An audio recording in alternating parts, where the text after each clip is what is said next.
আসসালামু আলাইকুম দর্শক, সাফা বাংলা টিভির আজকের সর্বশেষ সংবাদে আপনাদের স্বাগতম। শুরুতে জানিয়ে দেব সংবাদ শিরোনাম। যেভাবে যুবলীগকে রাজাকার মুক্ত করবেন নিক্সন চৌধুরী। এদিকে প্রধানমন্ত্রী বলেছেন হামলার বিষয়টি দেখবেন, বলছে কাদের মির্জা। এছাড়াও জানাবো কলাপাড়ায় বিএনপি অফিস ও স্বতন্ত্র মেয়র প্রার্থীর প্রতিষ্ঠানে হামলা। সর্বশেষ থাকছে পশ্চিমবঙ্গে বিজেপি ক্ষমতায় এলে বাংলাদেশ থেকে একটি পাখিও ঢুকতে পারবে না। তাই পুরো আলোচনাটি জানতে ভিডিওটি শেষ পর্যন্ত দেখুন। আমাদের সবগুলো ভিডিও নোটিফিকেশন পেতে চ্যানেলটি সাবস্ক্রাইব করে রাখুন। যুবলীগের স্বাধীনতার বিপক্ষে কোনো শক্তি স্থান হবে না উল্লেখ করে ফরিদপুর 4 আসনের সংসদ সদস্য ও যুবলীগের প্রেসিডিয়াম সদস্য মুজিবুর রহমান চৌধুরী নিক্সন বলেন, সারা দেশে যুবলীগ হবে রাজাকার মুক্ত। বৃহস্পতিবার 11 ফেব্রুয়ারি ফরিদপুর সদর উপজেলার কৃষ্ণপুর হাই স্কুল মাঠে মুজিব শতবর্ষ উদযাপন উপলক্ষে যুবলীগ আয়োজিত সমাবেশে প্রধান অতিথির বক্তব্যে তিনি কথা বলেন। নিক্সন চৌধুরী বলেন, জননেত্রী প্রধানমন্ত্রী শেখ হাসিনার বিরুদ্ধে দেশে বিদেশে ষড়যন্ত্র হচ্ছে, সকলকে ঐক্যবদ্ধ থেকে এই ষড়যন্ত্র রুখে দিতে হবে। যে যত বড়ই নেতাই হোক না কেন, কারো ক্ষমতা চিরস্থায়ী নয়, একমাত্র জনগণই ক্ষমতার মালিক। এদিকে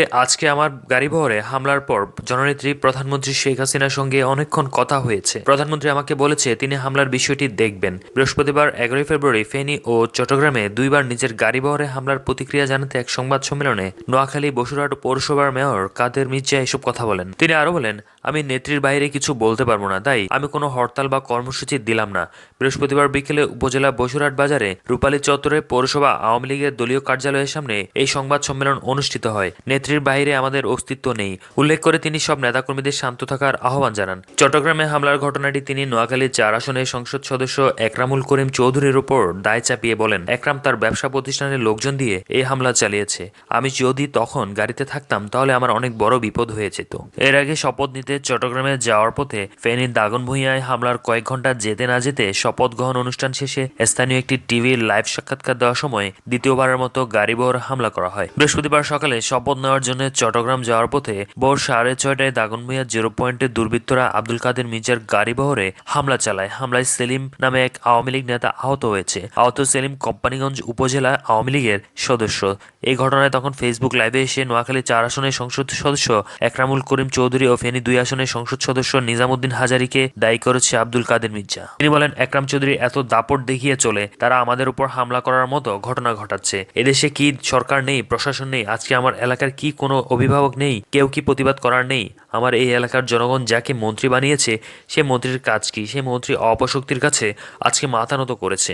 সে সময় কাদের মির্জা আরো বলেন, যারা ফেনীতে একরামকে হত্যা করেছে ঠিক একই কায়দায় আমাকে হত্যা করার জন্য একরাম চৌধুরীর সন্ত্রাসীরা, নিজামুদ্দিন হাজারীর সন্ত্রাসীরা আমার গাড়ি প্রতিরোধ করে। কিন্তু আল্লাহর অশেষ রহমতে মেহেরবানির একটি ট্রাক থাকার কারণে আমার গাড়িটি দ্রুত চলে আসে। আমার গাড়িতে কিছু করতে পারিনি। আমরা পরে 10 থেকে 12টি গাড়ি ছিল, সেগুলোর উপর ইট পাটকেল ডিম মারা হয়েছে। সেলিম নামে একজন নেতা আহত হয়েছে। কাদের মির্জা বলেন, মাননীয় প্রধানমন্ত্রী এই ঘটনাগুলোর সাথে যারাই জড়িত তাদের বিরুদ্ধে ব্যবস্থা নেন, না হলে আপনার সকল অর্জন এরা ধ্বংস করবে। এদেরকে কারা আজকে শেল্টার দিচ্ছে তাদের বিরুদ্ধেও ব্যবস্থা নিন, তাদেরকে চিহ্নিত করুন। সে যত বড়ই নেতা হোক, যত বড়ই মন্ত্রী হোক, তাদের বিরুদ্ধে ব্যবস্থা নেন। প্রসঙ্গত বসুরহাট পৌরসভা চতুর্থবারের মতো মেয়র নির্বাচিত হয়েছে আওয়ামী লীগের সাধারণ সম্পাদক ও সেতুমন্ত্রী ওবায়দুল কাদেরের ছোট ভাই আব্দুল কাদের মির্জা। নির্বাচনে প্রচারণার সময় রাজনৈতিক নেতাকর্মীদের নিয়ে বিভিন্ন মন্তব্য করে সমালোচনায় চলে আসেন তিনি। এদিকে পটুয়াখালীর কলাপাড়ায় পৌর নির্বাচনকে কেন্দ্র করে বিএনপির দলীয় অফিস ও স্বতন্ত্র মেয়র প্রার্থীর ব্যবসা প্রতিষ্ঠানে হামলা ও ভাঙচুরের ঘটনা ঘটেছে।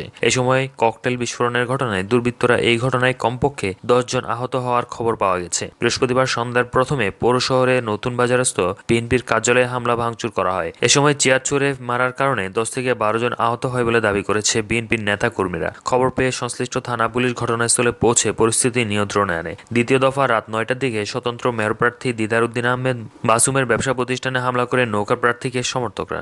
এ সময় একটি ককটেল বিস্ফোরণের ঘটনা ঘটে। হামলার সময় তার ব্যবসা প্রতিষ্ঠানে 2টি সিসি ক্যামেরা ভেঙে ফেলা হয়। পরে পুলিশ ঘটনাস্থলে পৌঁছে হামলাকারীদের ছত্রভঙ্গ করে দেয়। কলাপাড়া উপজেলা বিএনপির সভাপতি ও কেন্দ্রীয় কমিটির প্রশিক্ষণ বিষয়ক সম্পাদক ABM মোশাররফ হোসেন বলেন, বৃহস্পতিবার সন্ধ্যায় বিএনপির প্রার্থী পৌর নির্বাচনে জনসংযোগ শেষে নেতাকর্মীদের নিয়ে দলীয় অফিসে অবস্থান করেন। এ সময় আওয়ামী লীগের সন্ত্রাসীরা অফিসে ঢুকে তাদের অফিস ত্যাগ করতে হুমকি দেয়। এক পর্যায়ে সন্ত্রাসীরা চেয়ার ভাঙচুর করে এবং বিএনপির মেয়র প্রার্থী হাজী হুমায়ুন শিকদারকে লক্ষ্য করে চেয়ার ছুড়ে মারে। এ সময় প্রার্থীদের রক্ষা করতে গিয়ে সোহেল আজাদ সহ কমপক্ষে 10 জন আহত হন। অন্যদিকে স্বতন্ত্র মেয়র প্রার্থী দিদার উদ্দিন আহমেদ মাসুম বলেন, বৃহস্পতিবার রাত 9টার দিকে নৌকা সমর্থকরা এসে আমার ব্যবসা প্রতিষ্ঠানে হামলা করে। এ সময় তারা সিসি ক্যামেরা, জানালার থাই গ্লাস ভাঙচুর করে। উপজেলা আওয়ামী লীগের সম্পাদক বীর মুক্তিযোদ্ধা আব্দুল মোতালেব তালুকদার, এই ঘটনায় আমার জানা নেই, তাই এই বিষয়ে কিছু বলতে পারছি না। কলাপাড়া থানার ওসি তদন্ত মোহাম্মদ আসাদুর রহমান বলেন, বিএনপি অফিসে দুপক্ষে সংঘর্ষে বাকবিতণ্ডার সংবাদ পেয়ে আমরা ঘটনাস্থলে ছুটে যাই, কিন্তু সেখানে গিয়ে কাউকে পাওয়া যায়নি। বর্তমান পরিস্থিতি নিয়ন্ত্রণে আছে, শহরে পুলিশি টহল জোরদার করা হয়েছে। কলাপাড়া পৌরসভা নির্বাচনের দায়িত্বপ্রাপ্ত সহকারী রিটার্নিং অফিসার, এদিকে ভারতের পশ্চিমবঙ্গে আসন্ন বিধানসভা নির্বাচনের প্রচারণায় বাংলাদেশ থেকে কথিত অনুপ্রবেশের ইস্যুতে আবারও খুঁচিয়ে তুলেছে কেন্দ্রীয় স্বাস্থ্যমন্ত্রী ও বিজেপি নেতা অমিত শাহ। বৃহস্পতিবার 11 ফেব্রুয়ারি কোচবিহার ও ঠাকুরনগরে দুটি জনসভা থেকে অমিত শাহ দাবি করেছে, বিজেপি পশ্চিমবঙ্গে ক্ষমতায় এলে সীমান্ত দিয়ে কোনো মানুষ দূরে থাকে একটা কুকুরও ঢুকতে পারবে না। বিবিসি বাংলা জানায়, পশ্চিমবঙ্গের ক্ষমতাসীন তৃণমূল কংগ্রেসে অবশ্য দাবি করেছে তাদের শাসনামলে অনুপ্রবেশ মদত পেয়েছে বলে কেন্দ্রীয় সরকার যা বলেছে তা সম্পূর্ণ ভিত্তিহীন। রাজনৈতিক পর্যবেক্ষকরা অনেকে মনে করছে কথিত অনুপ্রবেশের ইস্যুর আড়ালে বিজেপি আসলে সাম্প্রদায়িক এজেন্ডা সামনে আনতে চাইছে। পশ্চিমবঙ্গের বিধানসভা নির্বাচন আর মাত্র কয়েক মাস দূরে। রাজ্যটি ক্ষমতাসীন দল তৃণমূলের প্রধান চ্যালেঞ্জার বিজেপি প্রচারণার নেতৃত্বে দিচ্ছে স্বরাষ্ট্রমন্ত্রী অমিত শাহ নিজেই। নির্বাচনকে সামনে রেখে খুব ঘন ঘন তিনি পশ্চিমবঙ্গ সফরেও আসছেন। বৃহস্পতিবার সফরে রাজ্যের উত্তর ও দক্ষিণ প্রান্তে তিনি দুটো বড় জনসভায় ভাষণ দিয়েছেন। কোচবিহার ও ঠাকুরনগরে এই দুটো জনসভা থেকে তিনি পরিষ্কার করে দেন, বাংলাদেশ থেকে কথিত অনুপ্রবেশের ইস্যু ভোটে বিজেপির বড় কোনো রাজনৈতিক হাতিয়ার হতে যাচ্ছে। জনতার উদ্দেশ্যে তিনি প্রশ্ন ছুড়ে দেন, অনুপ্রবেশ নিয়ে আপনারা বিরক্ত কিনা বলুন, আর মমতা ব্যানার্জি কি আদৌ অনুপ্রবেশ ঠেকাতে পারবেন? অমিত শাহ বলেন, জেনে রাখুন, রাজ্যের ক্ষমতার পরিবর্তন হলে তবেই কেবল অনুপ্রবেশ বন্ধ হবে। বিজেপি সরকার গড়লে সীমান্ত নিয়ে মানুষ তো দূরে থাক, একটা পাখিও ঢুকতে পারবে না। কোচবিহার ও ঠাকুরনগরে অমিত শাহ যখন একথা বলেন, ঘটনাচক্রের ঠিক তার আগের দিনেই তার মন্ত্রণালয়ের পক্ষ থেকে পার্লামেন্টে লিখিত জবাবে জানানো হয়েছে, 2016 সালের তুলনায় পরের 5 বছরে বাংলাদেশ থেকে ভারতে অনুপ্রবেশের ঘটনা ক্রমশই বিপুল হারে কমেছে। এদিকে ক্ষমতাসীন তৃণমূলের এমপি মাসরঞ্জন ভূঁইয়া জানান, অমিত শাহর এই বক্তব্য পুরোটাই রাজনৈতিক উদ্দেশ্য প্রণোদিত। তার ভাষ্য, আন্তর্জাতিক সীমান্তে বেড়া দেওয়ার দায়িত্ব কেন্দ্রীয় সরকারের, সেই বেড়া দেওয়ার কাজ অসম্পূর্ণ রয়ে গেছে। তিনি আরো বলেন, তাছাড়া বাইরের দেশ থেকে যারা অবৈধভাবে ভারতে ঢুকবেন তাদের বাধা দেওয়া বা তাদের উপর নজরদারি করার কথাও বিএসএফ এর, যারা কেন্দ্রীয় সরকারের বাহিনী। ফলে কি করে তারা অনুপ্রবেশের জন্য রাজ্য মুখ্যমন্ত্রী মমতা ব্যানার্জি সরকারের ঘাড়ে দোষ চাপাতে পারেন? কলকাতার প্রবীণ রাজনৈতিক বিশ্লেষক ও দ্য টাইমস অফ ইন্ডিয়ার সাবেক সাংবাদিক শিখা মুখার্জি মনে করছে, এই অনুপ্রবেশের ইস্যু উস্কে দেওয়ার পেছনে বিজেপির সাম্প্রদায়িক তাস খেলার চেষ্টাই আসল কাজ। তার ভাষ্য, অনুপ্রবেশের ভয় দেখিয়ে বিজেপি আসলে এটাই বলতে চায়, বাংলাদেশ থেকে দলে দলে মুসলিমরা এসে পশ্চিমবঙ্গে কোনো এক প্রক্রিয়ায় হিন্দুদের সংখ্যালঘু বানিয়ে দেবে। তিনি বলেন, ফলে এটা একটা সাম্প্রদায়িক বিভাজনের বক্তব্য। আর এই কথাটা যাতে বলা যায় সেজন্যই অনুপ্রবেশের ইস্যুকে প্রক্সি বা অজুহাত হিসেবে ব্যবহার করা হচ্ছে। এদিকে বাংলাদেশ থেকে আগত হিন্দুদের নাগরিকত্ব দেওয়ার বিধান এনে ভারত সরকার পার্লামেন্টে যে নাগরিকত্ব আইন পাশ করেছে, প্রায় 100 বছর পরও তা বাস্তবায়ন শুরু হয়নি। আর এ নিয়ে পশ্চিমবঙ্গের মাতুয়া সম্প্রদায়ভুক্ত হিন্দু, যারা অনেকেই সাবেক পূর্ব পাকিস্তান এবং স্বাধীন বাংলাদেশ থেকেও ভারতে এসেছেন, তাদের মধ্যে অসন্তোষও তীব্র হচ্ছে।